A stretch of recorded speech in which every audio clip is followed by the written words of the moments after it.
बिस्मिल्लाहिर्रहमानिर्रहीम। आज का हमारा जो लेक्चर है chapter number 14 intermediate part 2 simple linear regression and correlation में से है। इसके दो पार्ट हैं, एक में रिग्रेशन और दूसरे में कोरिलेशन को डिस्कस किया जाएगा। सबसे पहले हमने सिंपल लीनियर रिग्रेशन का टॉपिक देखना है। सो लेक्चर नंबर 1 में आज के लेक्चर में हमने जो टॉपिक्स डिस्कस करने हैं रिग्रेशन से रिलेटेड वो ये टॉपिक्स हैं: functional relation, statistical relation, regression and simple regression.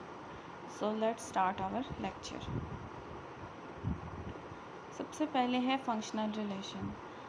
Regression के टॉपिक को स्टडी करने से पहले हमें इन रिलेशनशिप का नॉलेज ज़रूर होना चाहिए, क्योंकि रिग्रेशन एक्चुअली एक रिलेशनशिप ही है। सबसे पहले हमें ये देखना है कि फ़ंक्शनल रिलेशनशिप क्या चीज़ है या फंक्शनल रिलेशन क्या है।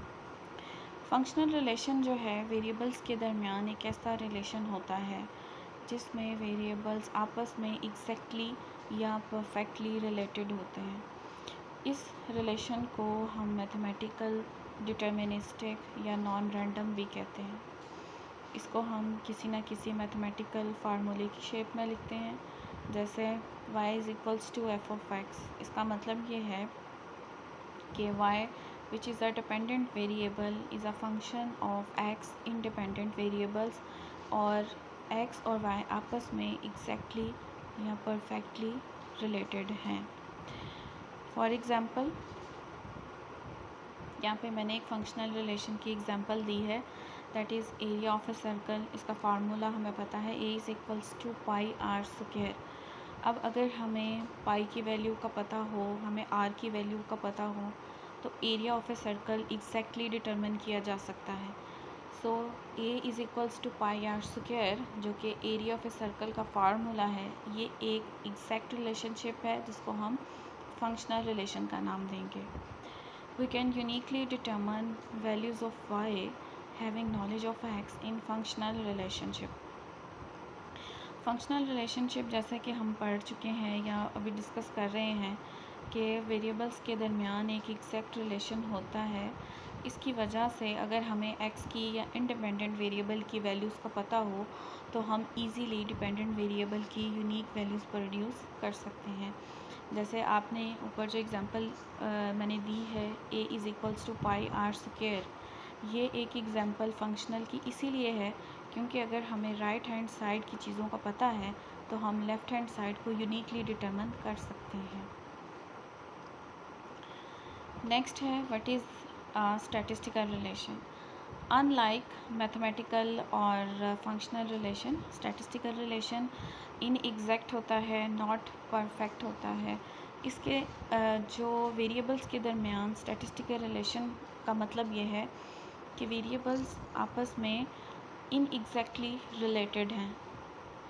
मिसाल के तौर पर y = f(x) + e। अब y जो डिपेंडेंट वेरिएबल है वो x वेरिएबल का फंक्शन तो ज़रूर है, लेकिन ये जो e है ये रैंडमनेस को शो कर रहा है। इस e यानी कि रैंडम टर्म की वजह से ये रिलेशन अब स्टैटिस्टिकल रिलेशन कहलाएगा। इसको हम मैथमेटिकल रिलेशन नहीं बोल सकते। स्टैटिस्टिकल रिलेशन को हम नॉन डिटर्मिनिस्टिक रैंडम रिलेशन भी बोलते हैं। इसको एक और प्रोबेबिलिस्टिक रिलेशन भी बोला जाता है। अच्छा, मिसाल के तौर पर relation between height and weight, relation between income and expenditure, relation between GPA and score. बहुत सिंपल वेरिएबल्स के साथ स्टैटिस्टिकल रिलेशन को एग्जांपल दिया गया है। स्टैटिस्टिकल रिलेशन की एग्जांपल दी गई है, हाइट एंड वेट। अब वेट जो है वो एक डिपेंडेंट वेरिएबल है और हाइट जो है वो एक इंडिपेंडेंट वेरिएबल है। इन दो वेरिएबल्स का रिलेशन स्टैटिस्टिकल रिलेशन क्यों है, दैट इज़ अ क्वेश्चन। देखें, वेट जो है वो डिपेंड कर रहा होता है हाइट पर, लेकिन सिर्फ हाइट की वजह से हमारे वेट में कोई चेंज प्रोड्यूस नहीं होता है। हमारे वेट में जो भी चेंज प्रोड्यूस हो रहा होता है वो हाइट के अलावा और भी बहुत से रैंडम फैक्टर्स होते हैं, जैसे हमारी एक्सरसाइज, हमारी डेली रूटीन, हमारा खाना पीना, हमारे घर का एनवायरनमेंट कैसा है। ये सारे वो फैक्टर्स हैं जो हमारे वेट में चेंज प्रोड्यूस कर रहे होते हैं। लेकिन क्योंकि हाइट ज़्यादा इम्पॉर्टेंट फैक्टर लगता है हमें वेट के लिए, इसलिए हम हाइट को अपने मॉडल में या हाइट को हम एक इम्पॉर्टेंट फैक्टर के तौर पर शो करते हैं।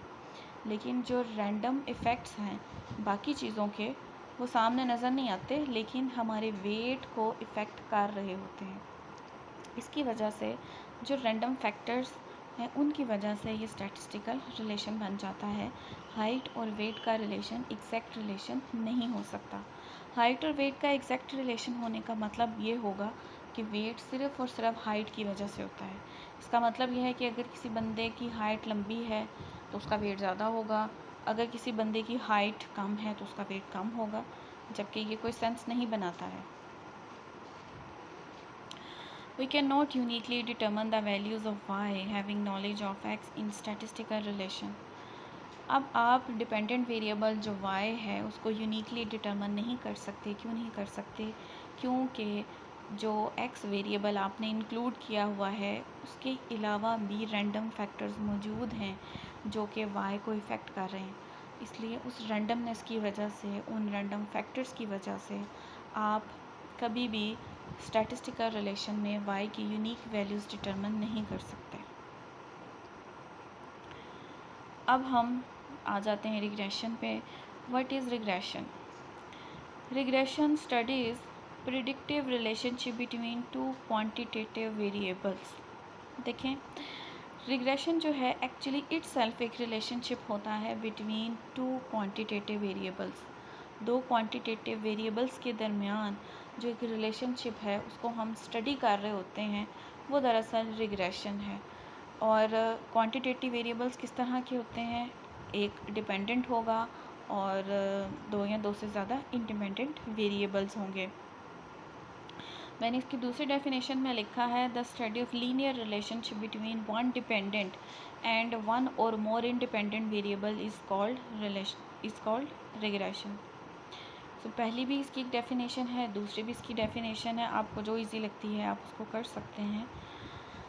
The study of relation between weight and height. अब हाइट और वेट का जो रिलेशनशिप है उसको हमने स्टडी करना है, तो स्टडी करने के लिए हमें किसकी ज़रूरत है? हमें रिग्रेशन की ज़रूरत है। यानी रिग्रेशन एक ऐसा टूल है जिसकी मदद से आप वेरिएबल्स के दरमियान जो ऐसे वेरिएबल्स जैसे हाइट और वेट हैं इनके रिलेशन को स्टडी कर सकते हैं। अब इस एग्जांपल के अंदर वेट एंड हाइट, वेट जो है वो डिपेंडेंट वेरिएबल है और हाइट जो है वो इंडिपेंडेंट वेरिएबल है। अब इनके दरमियान जो रिलेशनशिप स्टडी किया जाएगा उसके लिए जो टेक्निक इस्तेमाल होगी उसको हम रिग्रेशन का नाम देते हैं। और भी मैंने लिखी हैं एग्जांपल, जैसे इनकम एंड एक्सपेंडिचर के दरमियान जो रिलेशनशिप है उसको स्टडी अगर आपने करना है तो उसके लिए आपको रिग्रेशन को पढ़ना पड़ेगा। अच्छा, अब डिपेंडेंट वेरिएबल इसके अंदर एक्सपेंडिचर है, इंडिपेंडेंट वेरिएबल इसके अंदर इनकम है। आप ये देखें, इनकम इज़ ऑलवेज़ इंडिपेंडेंट और आपका जो एक्सपेंडिचर है वो आपकी इनकम पर डिपेंड कर रहा होता है। ऐसा बिल्कुल नहीं होता कि कोई आपके खराजात देखते हुए आपकी इनकम को कम या ज़्यादा करे। ऐसा बिल्कुल नहीं होता। आपको अपने खराजात को इफ़ेक्ट करना पड़ता है या आपको अपने खराजात में कोई चेंज लाना पड़ता है due to your income. So income is independent variable and expenditure is an dependent variable. अब इनके दरमियान रिलेशनशिप को स्टडी जब करना है तो हमें रिग्रेशन इस्तेमाल करनी पड़ेगी। What is simple regression? Simple regression, the study of a linear relationship between one dependent and one independent variable is called simple regression.